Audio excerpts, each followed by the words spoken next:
am nañu lu ñu waxtaanee sànq incha allahu rabbi dinaa ci taxawaay gu mat sëkk ndax yoon woowu yoon gu ñu gëm la. gis nañu liy xew ci réew mi ci fan yi ñu nekk mu doon lu tiis ci ñun doon lu metti ci ñun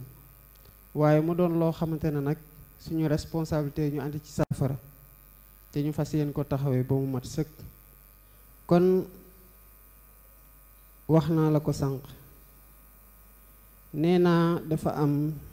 lu ñu gëm laata yàlla di ñu natoo nguur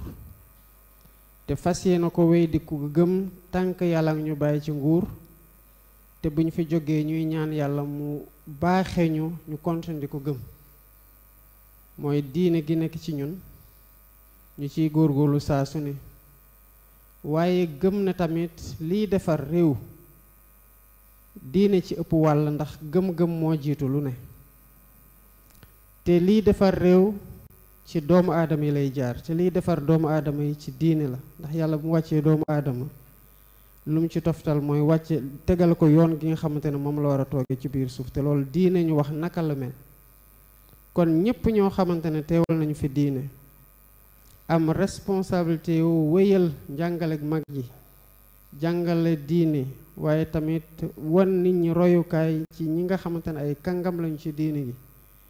ñun suñu responsabilité mooy may leen cër gu mat sëkk wormal leen taxawu leen taxawaay gu wër ndax mission bi diis na te ñun ñoo leen ci war a jàppale ñun ñu yàlla natoo ñu féete ci kaw ci wàllu àdduna muy réew mi waaye jookoo gi war a am ci diggante diine ak gouvernement bi muy état ñun lu ñu assumer la ndax doonte état bi laïque la ñun suñu conception laïcité nekkul ne yoon nu état nekkul ci diine gisewuñ ko noonu li ñu gëm mooy boo nekkee njiitum réew mi nga xamante ne nee nañu 90% yi ak jullit lañu 10% yi des gëm leneen kon 100% yëpp ay wéy gëm lañu ba tax na liberté de culte maanaam gëm dara di ko fësal bi leen constitution garantie ñun ñuy waat ne constitution boobu ñun dañ ko war a respecter ba pare di wattandiku ñëpp respecter ko muy loi moo tax ba képp kuy dem ci bërëb yoo xamante ne da nga fa bëgg a jaamoo yàlla ci anam yi nga tànn suñu responsabilité mooy ñu yombalal la ko ba boo fa demee nga ànd fa ak tawféex ak dal gu tax nga mën ko matal. kon ñëw gi ma ñëw fii wax naa ko ci sama njëlbeenu kàddu moom laay tëjee mbégte ak contentement gu mat sëkk laa ci am ndax ci fi ma Cheikh Ibrahima Niass tollu ak ci ni ma amee worma ak cofeel ci njaboot gi nga xamante ne yow la yàlla teg ci kaw yooyu xalif général incha allah fii ci Medina Baye kon jàppalante gi ma bëgg ci diggante kër diine yépp rawatina fii ak gouvernement bi wax naa ne ñëw nañu 5 mois am nañ lu ñu garal ba fexe ba def ko waaye bi semaine bi jeexee ba semaine yi di ñëw dina am kenn koo xamante ne man fas yéene naa ko tab te waxtaan naa ci moom ba pare